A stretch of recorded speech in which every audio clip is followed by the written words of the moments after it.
Hi friends, welcome to Kamlu's kitchen. இன்னைக்கு நாம கம்லூஸ் கிச்சன்ல பார்க்க போறது ஒரு பூசணிக்காய் ரசவாங்கி கறி. இந்த கூட்டு ரொம்ப டேஸ்டியா இருக்கும்.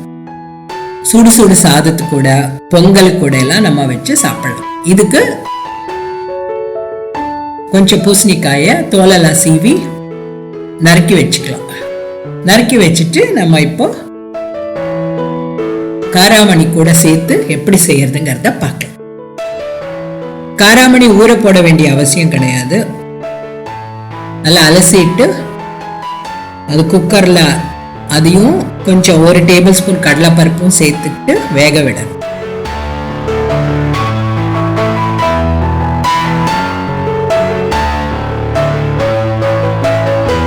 வச்சுக்கலாம். இப்ப வெந்துடுச்சு, கரெக்டா வந்திருக்கு. ரொம்ப மஷியா ஆகல, நல்லா கரெக்டா வந்திருக்கு. ஸோ இப்போ ஒரு பேனை எடுத்துட்டு அதுல 1 டீஸ்பூன் எண்ணெய் ஊற்றி நம்ம மசாலா அரைக்கிறதுக்காக மிளகு, கடலைப்பருப்பு, மிளகாவத்தல், கொஞ்சம் தனியா, உளுத்தம்பருப்பு, கருவேப்பிலை இதெல்லாம் சேர்த்து ஃப்ரை பண்ணிக்க போறோம்.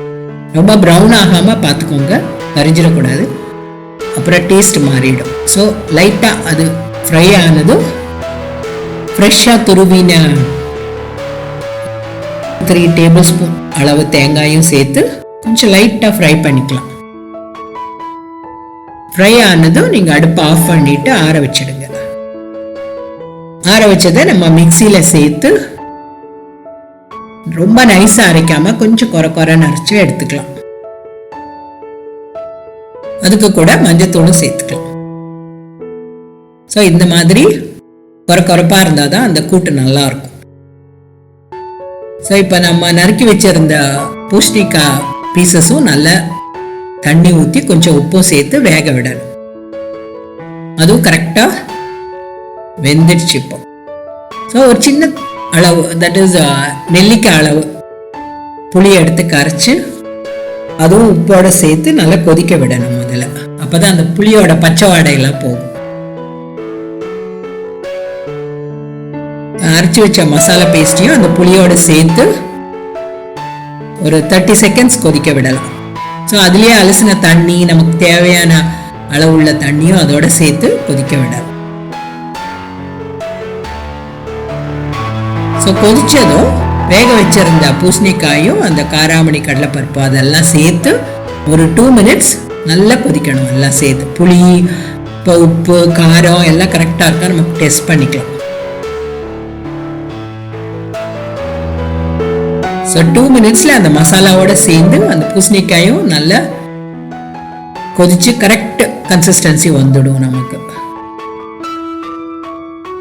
ஸோ இந்த கூட்டு பதத்துக்கு நீங்க கொதிக்க விட்டு எடுத்துட்டு நம்ம தாளிக்கலாம். இப்போ ஒரு பேன்ல கொஞ்சம் தேங்காய் எண்ணெய் இல்லைன்னா வெஜிடபிள் ஆயில் கூட சேர்த்து, கருவேப்பிலை, மிளகாவத்தல், உளுத்தம்பருப்பு கொஞ்சம், அந்த உளுத்தம்பருப்பு கொஞ்சம் ப்ரௌன் ஆனதும்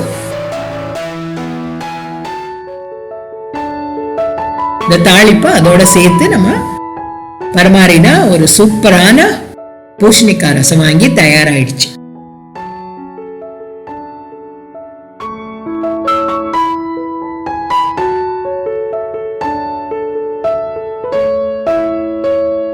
இது சூடு சூடு சாதத்துக்கு கூட ரொம்ப டேஸ்டியா இருக்கும். ஈவன் பொங்கலுக்கு கூட நீங்க இது வச்சு சர்வ் பண்ணலாம். நிச்சயமா இந்த ரெசிபி உங்க எல்லாருக்கும் பிடிச்சிருக்கும்னு நினைக்கிறேன். செஞ்சு பாருங்க.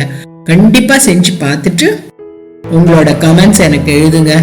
அண்ட் கடைசி வரைக்கும் பார்த்த வியூவர்ஸ்க்கும், புதுசா சப்ஸ்கிரைப் பண்ணாதவங்களும் ப்ளீஸ் சப்ஸ்கிரைப் பண்ணுங்க. எல்லாருக்கும் ரொம்ப தேங்க்யூ அண்ட் என்ஜாய்.